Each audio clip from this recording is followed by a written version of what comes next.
গাছটা ঘুরিতে যাইতেই আমি পারি না, কি যে খালি সাপের মতো গন্ধ হরে বুঝি না, একটা সাপুরে পাইতাছি না বালা।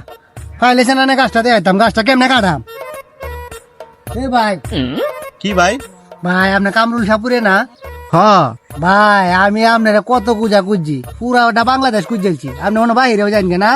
ভাই গো, আমার ঠিক নাই, আমার যে কোনো জায়গায় যাওয়া লাগে, বড় বড় সাপ ধরা লাগে। ভাই ওখানে আমি তো আপনারা যেহেতু ফাই ফেলছি, আমার একটা সমস্যা হয়েছে বিরাট। আমার লেন্টি গাছের গুড়ির মাধ্যমে সাপের গন্ধ হয়। সব মাইনছে আমি নিজেও ওকে দেখছি। তখন যদি আমার সাথে একটু যাইতাই। কোন জায়গায় আইন যাই? এই যে ভাই, এমএ এই যে দেখুই, এই মাথার থেকে এই মাথা পর্যন্ত এদের ভিতরে মনে হয় বসবাস করে। একটা জিনিস দেখছুই, এটা আমি দেখতাছি, বিষাক্ত নাগিন আছে। হ্যাঁ, সাপুইরা কামরুল সাপুরের কাছে পড়ছ।